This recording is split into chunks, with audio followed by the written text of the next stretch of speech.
Hillary Clinton made her debut appearance on Howard Stern's show Wednesday and spilled her heart out.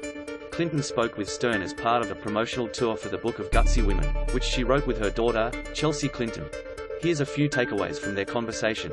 She had a boyfriend when she met former President Bill Clinton. There was somebody before Bill, not to marry, but I loved him, Clinton said, adding that before meeting her husband, she dated a lot of different people. She even joked to Stern that she likes men, contrary to what you may have heard.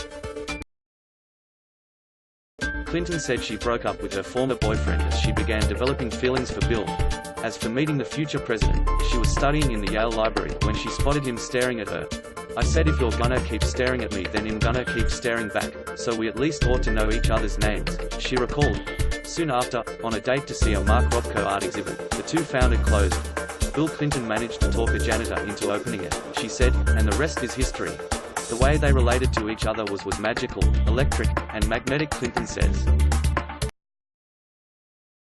On Trump's lock her up chant, he has made it possible for all the worst impulses, Clinton said.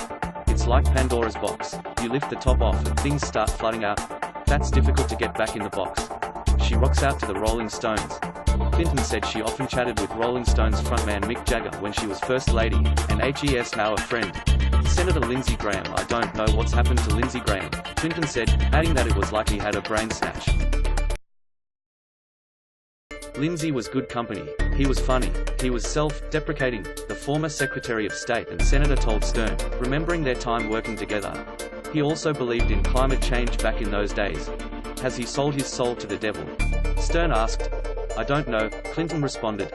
That's a fair question. However, Graham had transformed in front of her eyes from one of Trump's harshest critics to his #1 loyalist. Trump was shocked when she called him to concede. He was so shocked he could barely talk, Clinton recalled. He was more shocked than me, I think.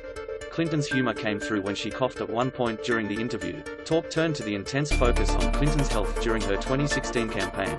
They make a big deal out of it, Clinton said, adding that God forbid she would cough on the campaign trail. I was dying. I thought I'd come on and cough some more, she quipped. Out of office and seemingly unlikely to ever run for any public office again, Hillary Clinton is throwing off her decades-long guardedness to offer her raw opinions about, well, everything. And in an interview with Howard Stern Wednesday for a new book she co-wrote with her daughter, Chelsea, Clinton absolutely drops the hammer on none other than Vermont Sen. Bernie Sanders. Asked by Stern whether she hated Sanders for the long primary campaign he ran against her in 2016 and the slowness with which he offered his eventual endorsement, Clinton said, I don't hate anybody, before adding about the time it took Sanders to endorse her. He could have. He hurt me, there's no doubt about it. Then she delivered the dagger. And I hope he doesn't do it again to whoever gets the nomination. Once is enough. Woof. Clinton's comments to Stern about Sanders are remarkable put-downs, with multiple layers.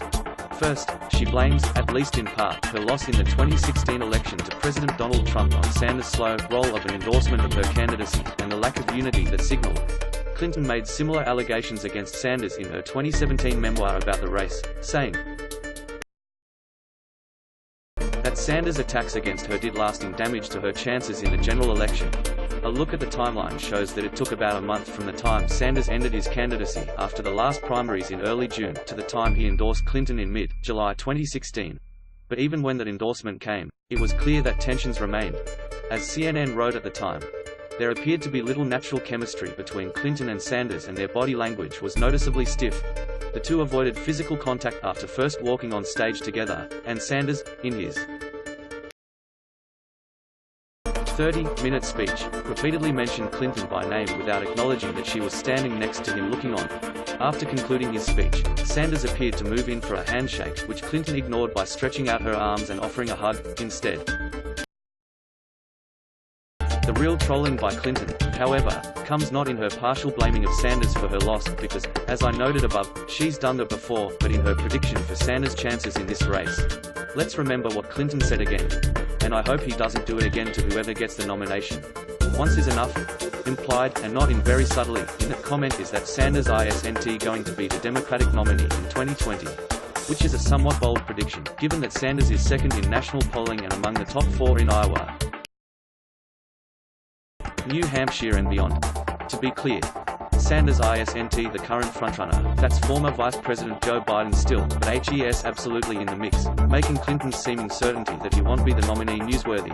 Then there's the warning to Sanders that when he does lose again, as Clinton is sure he will, that he had better not repeat the slow, walk endorsement he gave her because he already cost the party a chance at beating Trump once. Which is heavy stuff. Even before Clinton's latest comments about Sanders, there was very little love lost between the two politicians and, even more so, between their supporters. What Clinton said Wednesday, however, will rip off the scab from 2016. Clinton believes there was a quid pro quo from President Donald Trump. Clinton said she believes that Trump was trying to bribe Ukrainian President Volodymyr Zelensky in their July phone call. Let's not mince words, Trump was trying to bribe the president of Ukraine to take action by announcing the beginning of an investigation on an unfounded theory against his domestic political opponent for his personal and political gain. Clinton said, "You can't make it up. Who would ever think anybody would do that?" 2. Clinton said attending Trump's inauguration was one of the hardest days of her life. "I went to the inauguration of Donald Trump, which was one of the hardest days of my life, to be honest," she said. She remarked on how she was seated next to former President George W. Bush and his wife, Laura, during Trump's speech. Then he started on the speech, which was so bizarre, and that's when I got really worried, she said. And George W.